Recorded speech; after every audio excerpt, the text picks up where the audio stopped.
소설 토지 속의 조병수라는 인물은 꼽주였다. 그렇지만 내 머릿속에 꼽주라는 장애인으로 전혀 입력이 되어 있지 않다. 그의 맑은 영혼과 삶을 본받고 싶은 고결한 인간으로 뇌리에 새겨져 있다. 그는 장애인으로서 뼈에 사무친 상처들을 숱하게 마주했겠지만 그 처절한 고독을 껴안고 자신의 삶을 일구어낸 인물이다. 조병수는 양반가에서 태어났다. 그의 부모가 양반이라고는 하지만 남의 재물을 탐하고 악행을 서슴지 않는 파렴치한 들이었다. 그런 악인들이었으니 꼽주인 자식에게 가한 수모는 오히려 타인들보다 심했으면 심했지 덜하지 않았다.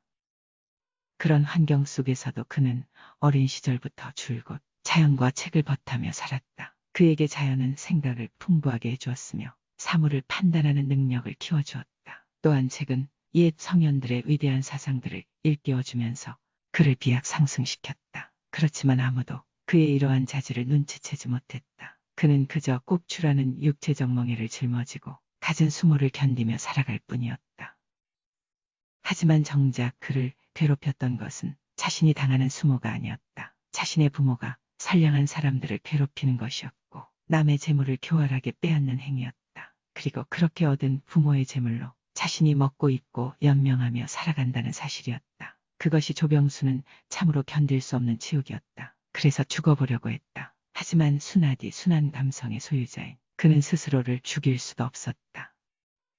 100번 1000번 죽으려고 했지만 그래도 죽어지지 않더군요. 죽을 결심으로 강물에 빠졌는데 이 못난 놈이 기어나오질 않았겠소. 무서워서 죽을 수가 없었소. 물에서 기어나오다 쓰러져 있던 그를 구해준 사람 앞에서 흐느껴 울다가 종내는 통곡하며 조병수가 한 소리다.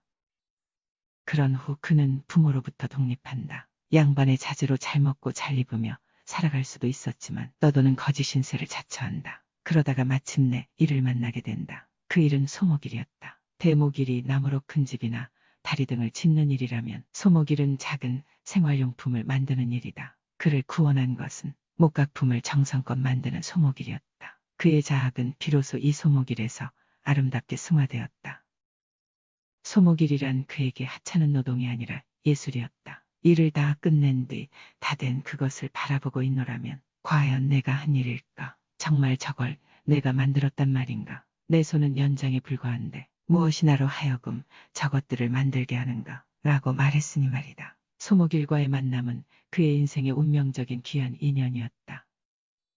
소목일의 세계에서 그는 당연히 1인자가 되었다. 1인자가 된 후 꼽추라고 자신을 마구잡이로 대하는 사람의 일은 절대 맞지 않았다. 마침내 소목일을 하는 그를 하찮게 보지 않고 선비로까지 받드는 사람도 있게 되었다. 그리하여 그는 한 칸 소목일방과 한 칸 서재 사이를 왕래하며 막막한 세계 속에서 자신의 세계를 당당하고 의젓하게 읽어가며 살았다.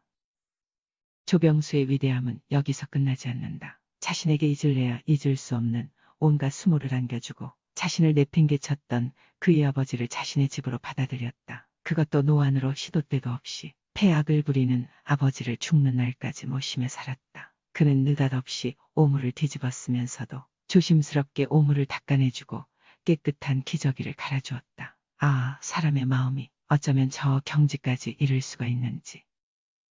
그는 혈육의 정으로 불효하지 않기 위해서 아버지를 모셨던 것이 아니었다. 아버지 자신이 살아 생전 지은 악업으로 세상에서 아무도 거들떠보지 않게 되자 하늘 아래 홀홀 탄신이 된 한 인간에 대한 슬픔 때문이었다. 지은 죄와 악으로 사글대로 삭은 병든 육체를 부여안고 더 살고자 발버둥치는 한 생명에 대한 연민으로 아버지의 오물을 치우고 폐악을 감내했던 것이다.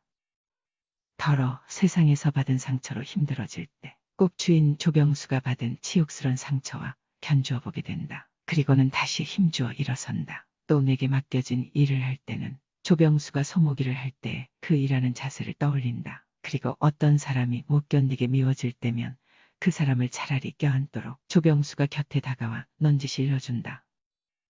그러니 소설 토지 속의 아름다운 꼽추 조병수를 나는 영원히 잊지 못할 것이다. 그의 맑은 영혼과 일에 대한 순정을 어찌 잊을 수가 있겠는가. 그는 진정 숭고한 인간 꼽추였기에 내 순전한 사랑을 바치지 않을 수 없다.